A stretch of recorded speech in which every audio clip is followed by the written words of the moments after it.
Welcome back to the podcast, guys. Today is episode 8. We're going to be speaking with Darren Seidman about irrigation. A lot of people ask us, myself as a farmer, how we irrigate, why we irrigate, how we're saving water, how we're wasting water, what it is that we're doing. And there's no one better in the industry other than Valley who do center pivots, by the way. You've seen some of those aerial shots that I've done with these circular fields. Well, the reason that we have circular fields is because of center pivots, and Valley is one of those manufacturers.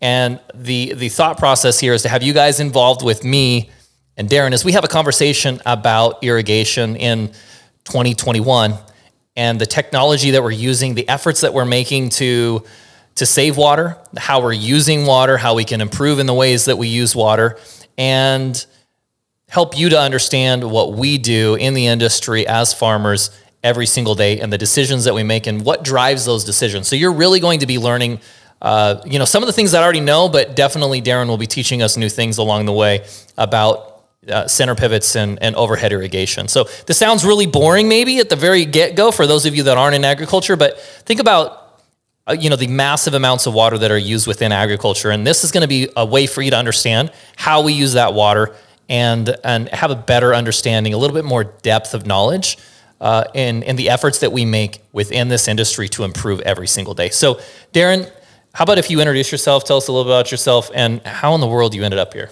Well, thanks, Shay. As Shay said, I'm Darren Seidman. I'm Vice President of Business Development for Valley Irrigation. And I came here like everybody else. I'm passionate about agriculture. I grew up around agriculture. Grandpas were farmers. And I've been super fortunate to work in an exciting industry at a time that technology has changed a lot. I know I'm a little bit older than you, but in our lifetimes, think about how much the cropping practices have changed. And the center pivot, in a lot of ways, was kind of like the grandfather of that innovation, even more so maybe even than moving from horses to tractors, I think. Yeah, absolutely.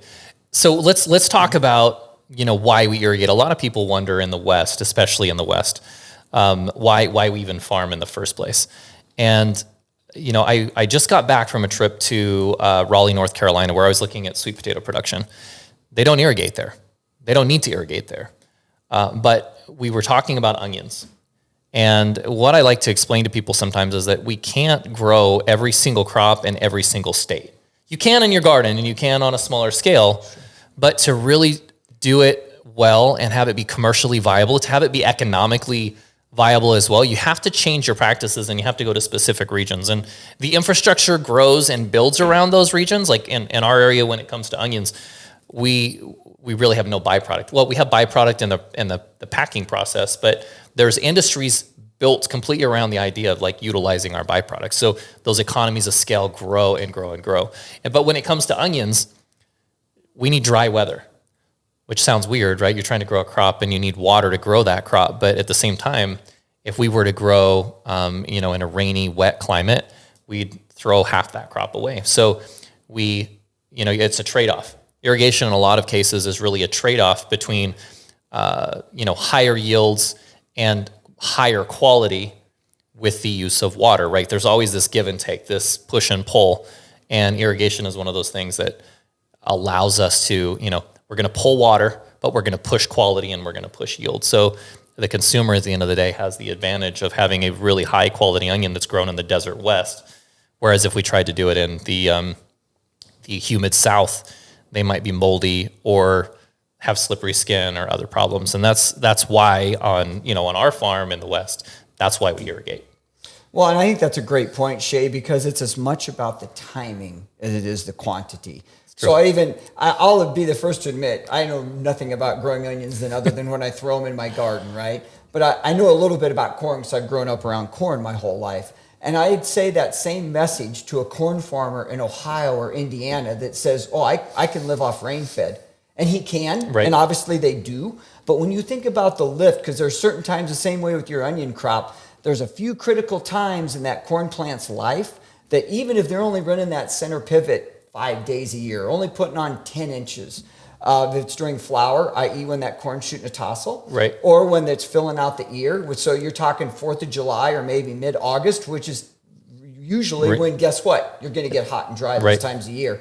So that's one of the cool parts about irrigation. Now, granted, when I grew up in central Nebraska, if you didn't irrigate, you didn't have a crop.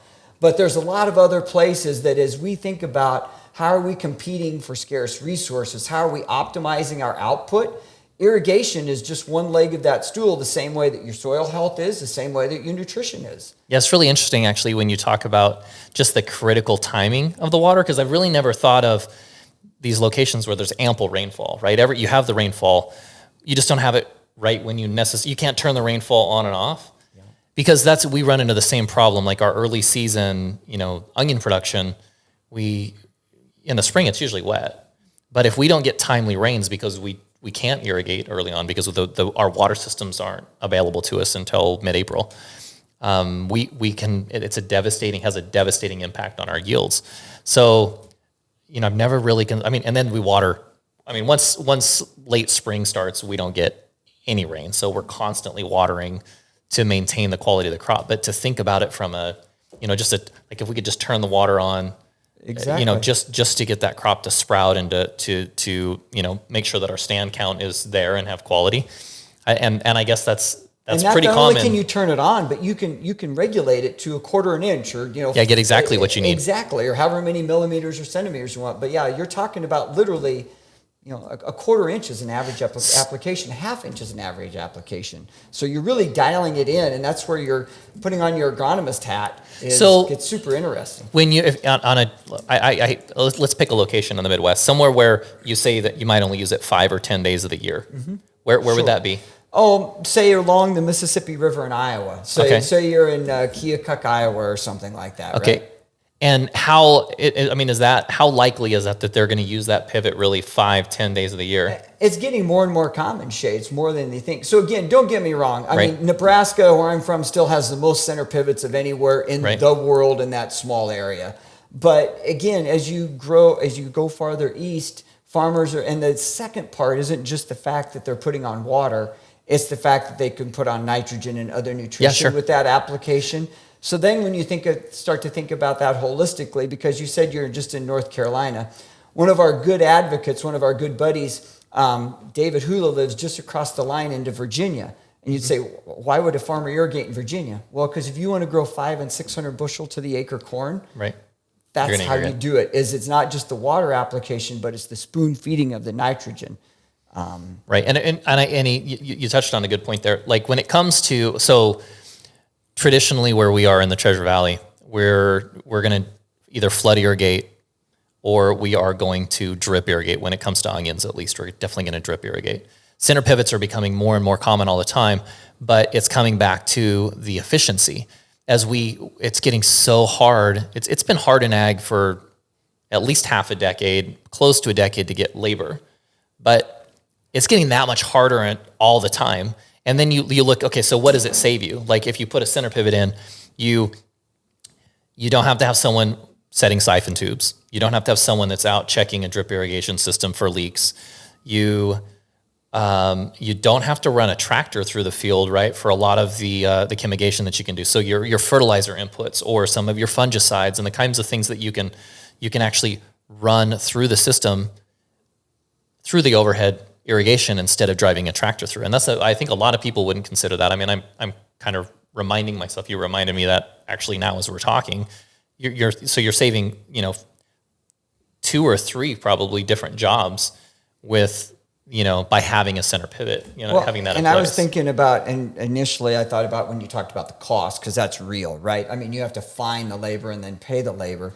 But then the reliability is someone that grew up setting siphon tubes for the neighbor and then getting yelled at when half my tubes didn't, save for the full set. So then you're going back and backtracking. Yeah, the efficiency. And then you've got complete uneven application. And again, in corn, you can get away with it. I don't think you don't have that luxury in an onion field. No. If you miss a single, it depends on the time of the year, but like midsummer, you miss a single set. It's a 12 to 24 hour set. If you miss it, that you've essentially wasted that entire zone or that entire row, whatever it is. If it was a siphon tube, that whole row is wasted. So I think, and I am interested in your perspective, Shay, because don't get me wrong, I wish every farm in the United States had a center pivot right? I mean, that'd be great. But realistically, if you look at the Venn diagram of, say, pivots and drip, the overlap is, in my opinion, is actually pretty small today, because there's things that drip does really well, small fields, irregular fields, and the places where it is, even more precise than what a pivot can do. Whereas again, broad field applications, labor savings, things like that. So I think they both have a spot. And again, it's incumbent upon us, and when I say us, I'm saying is you and I in agriculture. How do we make flood more efficient? Or how do we get flood fields out of production and into another technology? But there's still, that's the predominant, not just in the US, but around the globe. That's still the predominant. And when I say flood, I mean flood or furrow. I use that interchangeably. Mm-hmm. So what can we do as an industry to make that happen? Because that's, once again, it's not just where we get the bad press. That's where we get people. We're costing ourselves money, in my opinion. Right. And for those that are here that have stayed on this long that aren't in ag, let me explain the difference between flood and furrow and overhead, okay? Because I should have defined that at the beginning. So thanks for holding on if you're still here. Flood or furrow irrigation. So a furrow is a row, right? It's a little mini ditch, and we will have a ditch at the top of a field, and it's gravity fed. So we set a siphon tube that will just basically like a garden hose that starts at the top of the field and goes to the bottom of the field, and it just follows, from the top to the bottom via gravity. That's furrow or flood irrigation, at least in the context that we use it. When you talk about overhead irrigation, there's different ways, but basically it's a sprinkler. It's a sprinkler on a center pivot, and the reason it's called a center pivot is because it's got an anchor point and it goes around in a circle. So if you've ever been flying over the Midwest or anywhere really in the Western United States, but especially in the Midwest, and you look out of that airplane window from 35,000 feet and you saw these circles down there, you're looking at center pivots, sprinklers that go around in a circle and irrigate that crop to do all the things that we've talked about up to this point. So why do we? What are the additional reasons that we do? I mean, we talked about labor savings. We talked about being able to chemigate or add reliability, the reliability, the consistency in the crop. The other thing that's happening in the West is the need to conserve more and more water, and that's not a result. We don't have fewer acre feet allotted to us, but we have fewer acre feet available to us on an annual basis. And what I mean by that is just Mother Nature has been less consistent. We have in the principally the Owyhee irrigation district, which is where we're at. Typically, we'll see 4 acre feet. That's what our allotment is. We went for 60 years and had full allotments almost that entire time. And then in the last 2 or 3 decades, really in the last decade, we've had multiple times that we have not gotten a full allotment. And so we don't need necessarily we don't necessarily need that 4 acre feet to grow a crop. That was my question. To the uninitiated, so what does that mean? Is that 4 acre feet? Yeah. That's a good question. 4 acre feet means that you can cover an acre in 4 feet of water, 4 feet of depth. And that's what we get in this part of the country. If you go to California, they'll get 8 to 12 acre feet. Some of the locations in Arizona, they're going to get 8 to 12 feet as well. But in our area, we get 4 acre feet because we have one season. If you go to the areas where they have 2 growing seasons or they can grow 2 different crops, they'll typically get more water. But you don't necessarily need all that water. You'll use it if it's available to you. But as we've been, more challenged, like I don't want to make it sound like we're these angels over here that only do things just to save water, right? It's an economic and environmental pressure that has made us do certain things. Just like policy, environmental policy, the increase in the cost of labor and all those things impact our decision making. And we're usually fine with that. You hear me rant all the time. Darren, you have to hear me rant for a second. I'm sorry. Okay. But I'm fine with the government policy. I mean, there's things that I agree with and don't agree with as far as minimum wage and water conservation or carbon emissions and all those things. But I'm really okay with all of them. It's when we can't compete anymore. When it's a fair trade versus free trade. We need to have fair trade, and we can't comply or do all of these things, invest in these center pivots if as soon as we do and we spend the money on it and we save the water and we reduce the tractor trips through the field, so we reduce our carbon footprint, we do all of those things, and then all of our business goes to another country where they don't do any of them. Right. Okay, rant's over. No, At that's least a this good one. rant because, again, we talk about being environmentally friendly. And again, even something as simple as the emissions on your diesel engine, right? So again, we have very strict standards here in the U.S. as we should. There's a lot of places in the world that has zero standards and are just spewing out. So again, that's a great example of fair versus not fair, in my opinion. I'll go back to one more, not to belabor some of these points, but back to your 4 acre feet. And again, now I'm going to sound like a complete shill for center pivot irrigation. but when you do overhead, so the old rule of thumb was if you're gravity irrigating, if you're back in that furrow irrigation, you're 50, maybe 60% efficient. Mm-hmm. Whereas if you're using an overhead or even drip, you're at 80 or 90. So again, as a good friend of mine says, life becomes a math problem pretty quickly, right? So now you can live off 2 or 3 feet. Not that you want to consistently do it, but the utilization of the water comes much the same. Exactly. So that's one of the things that, again, as we evolve, we just have to be open and honest about that because it works to all of our benefits. Exactly. And as we, what that does, it allows us to grow the crop on the field, but what happens too is it allows us to potentially plant more acres on those short years. So you can look at it as a total acres planted or just, water utilization per acre, but the center pivot, the drip irrigation, these other methods are becoming more and more common practice. And I think, I wonder I think it's going to be more and more common. The only thing that I think is that I haven't seen develop here, and we talked about this a little bit over lunch, but is the permanent drip, right? I'm surprised that hasn't been utilized or adopted a little bit more than what it has. And actually that brought me to Valmont because we had a very brief venture in permanent drip. And at least today, as the technology works, Shay, it's about twice as expensive as a center pivot. Mm-hmm. And the labor is not, whether it's checking the filters, whether it's fixing the gopher holes, whatever the case may be. And when I mean gopher holes, what I mean is whatever your rodent of choice is that wants to chew on that hard plastic line and create a hole in the line. So, because that's the other thing is for your operation, I'd be interested, but we have farmers in the Midwest. It's not uncommon to see a center pivot that's 25 years old. Now, granted, you have to pull some maintenance on it. You might have to switch out a gearbox. You got to make sure the gearbox is full of oil.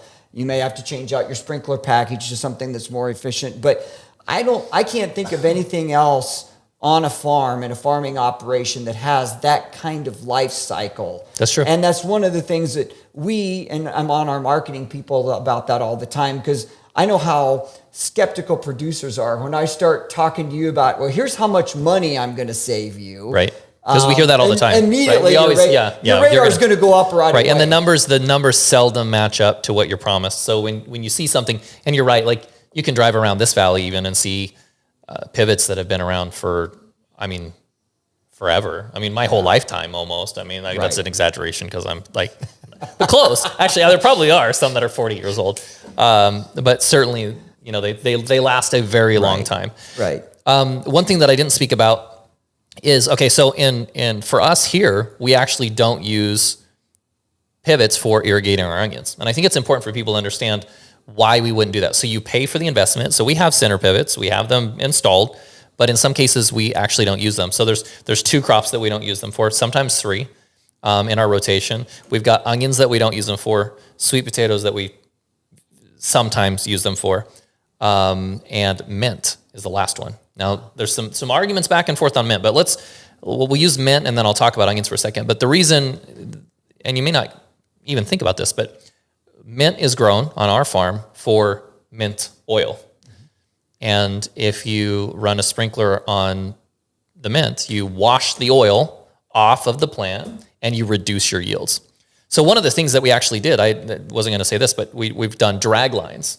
So there's new technology that's associated with pivots, and you basically take the sprinkler packet and you replace it with the drag line hose, and the pivot will actually pull the hose around the field. I don't know if you've seen that. I'm certainly not doing that in the Midwest. I'm very familiar with that because actually one of the biggest proponents of that is a Valley dealer from down in Kansas. Oh, really? So we've been exposed to that. It's a very... For what crop? Well, he's doing it actually in corn and beans as well, just because, again, there are places where the aquifer is depleted. Mm-hmm. And so they're having, to your point earlier, less water. They're using way less water. Okay. And they're working that out. But anyway, go ahead and I will. Yeah. So you do your drag lines. I mean, it's just one of those. Imagine in your house, some people have soaker hoses, for your yard. It's basically the same thing. So the center pivot will pull that around. So we have been able to use the center pivots some for our mint production. In onions, we don't touch it. And the reason that we don't touch it in an onion is because of the environment that we live in. So farming, and I'm in agriculture, I'm in farming, and it still blows my mind how regional production is through the United States.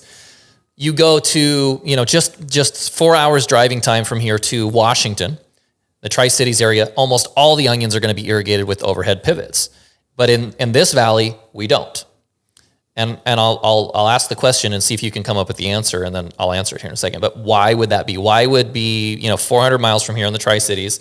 Why would they be able to overhead sprinkle their onions and we can't here? And the answer, I can't say smarter farmers. No. The guys in the Tri-Cities are smarter because they use valley. Yeah, there you go. That's what they'll say. Yeah, no, you can't do that. Sorry, being a homer again. The answer is wind. They have consistent wind in the Tri-Cities. So in the Horse Heaven Hills or in the Hermiston area, they have wind consistently every day and fast enough that they can dry out their onion canopy. And if we don't dry out an onion canopy, we get diseases, fungal pressure and bacterial diseases that make those onions break down. Here, it's like the still of the night is truly the still of the night. We get no air movement. And so we have been unable to adopt that practice and effectively grow an onion because we don't have the wind. You can go just 45 minutes from here. There's a great grower at Zito Farms that's just literally an hour and 45 minutes, well, not even that, an hour and 15 minutes away, and he does overhead all day long. So it's... And to your point, though, by the same token, then that brings a special set of problems for those farmers, and that we have to watch that wind. So if you're trying to grow alfalfa, or if you're even trying to get your wheat crop up, it's that much harder to get the water onto the soil, and that's where we've got to do drops. We've got to make sure we maximize sprinkler packages for that very reason. Right. So that's something that I know of, but explain that. So you're going to actually change the size of the water droplet with different packets, and... Absolutely. And what's that going to do? Like what you said, you got to get the water through a canopy. Right. So there's a couple of ways we can do that. So it's the first is just by, and if you see, for those that again may drive past the center pivot or have seen it, the old growing up, it's like the impact sprinkler on top, making this big wall of water. Well, very rarely do we do that anymore because once again, that's causing evaporation. So now at that point, you're putting drops, i.e. just a hose hanging down from the center pivot, so you can regulate the height at which the water is applied. And then to your point, Shay, the next step is the sprinkler head actually then can produce different sizes of water droplets, again, to compensate for that wind area, to compensate for your soil type, because different soil types are going to have more absorption capabilities. So if you put a great big water droplet on some clay soil, it's going to sit there. Whereas you might use that great big water droplet for a sandy soil or a sandy loam. So that's why, again, when you drive around, you think, oh, they're all the same.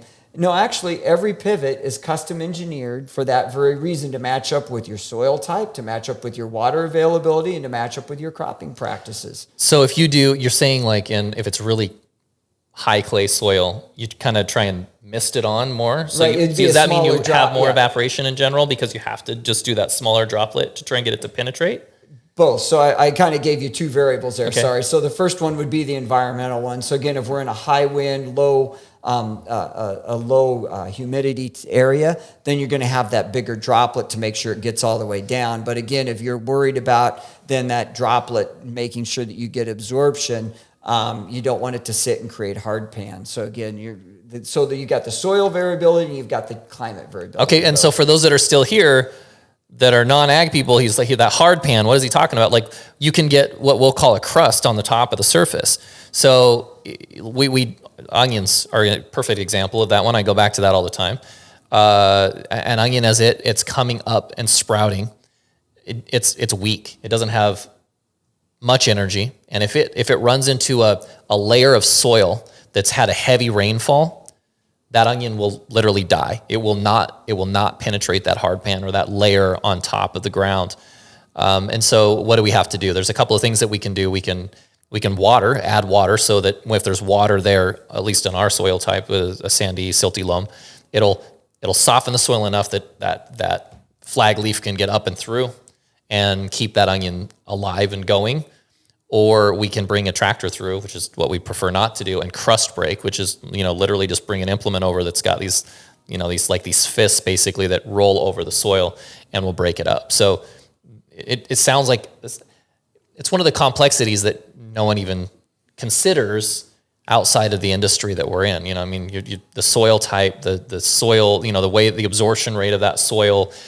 Wind is another really good one. Some guys use, especially in those windy locations, they'll just run that pivot at a high rate of speed in the spring just to hold, because they need that crust on top to keep the soil from blowing away. Exactly. We don't have the wind, so we generally don't have that wind, so we generally don't have to worry about it. So the idea of trying to hold the erosion down isn't as big of a deal. But that leads to another point, is like general soil conservation and what a center pivot can do over, certainly drip irrigation, right? That's one where there's not much we can do. And between drip line and drip line, there's a lot of dry, which has its benefits because we don't grow weeds, but it allows the soil to move more. Absolutely. And again, so you can work the soil conservation standpoint from a couple of ways. Is like you already talked about, you're going to make less passes through your field potentially with a tractor.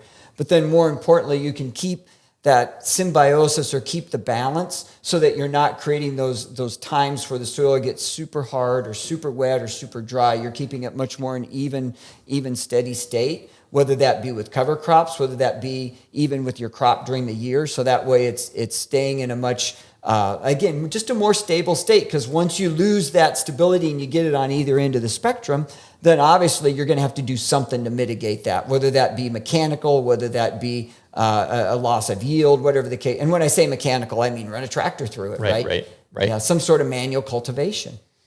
So guys, we've gone through the basics of what overhead irrigation is, the irrigation practices that we use in our operation, which include furrow, drip, and overhead sprinklers.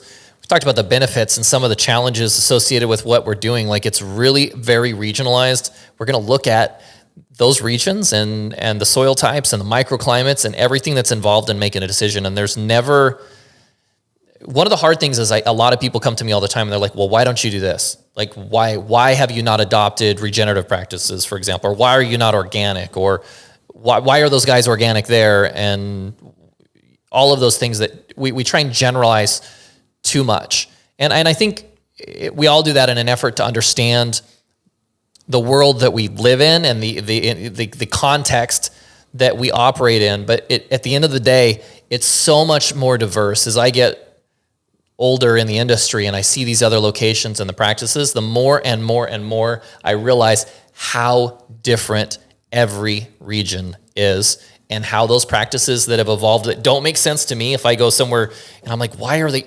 bulk onion storages would be an example. They did that in Washington for a long time before we did. I'm like, why do they do that? It just doesn't even make sense. Or they look at us at doing bins and they're like, why do those guys do that? It doesn't make sense. There's always a reason behind that practice, and we always try and do the right thing for the right reason. But sometimes it's hard to be able to see through the layers or the fog and understand what our reason or our rationality is for making those decisions. Well, and in many cases, Shay, these have been handed down for generations. So again, they were made with absolutely for the right reasons. And even guys our age we just take it as a given and haven't gone back to question, well, why did you do it that way? Right. And sometimes there's information there that has been passed down intrinsically, like it's inculcated in the people, and they don't even know why they do it, and it works. And then the opposite can be true. You have something, something, or you think you do, and then when you go against the status quo, all of a sudden you can see like, okay, well, actually it's okay. And our bulk onion program here is actually a really good example of that. No one else in this valley really does any bulk onions. We were scared to death when we did it, and it's really worked out well. We're glad that we did it, but that's not how it was practiced here. And we had to take a leap of faith and find out whether it would work and whether it wouldn't, and we were lucky in the aspect that it did. So you can see how we try and make decisions, and sometimes they're right and sometimes they're wrong, because I could promise you that there's many decisions that I've made like that, trying to go against the flow and totally screwed up. So thanks for following along, and you know what to do. If you want to learn more and keep learning with me, I know this one was really, really ag-centric, guys, But I hope that there were little tidbits of information that are valuable to you, and you can see the effort that we're making, and keep learning along with us. If you have, hit that like and subscribe button, follow along, and go take a look at Valley and see if you can learn a bit more about them and the cool technology that they're bringing to the world that we exist in today. Thanks for being here.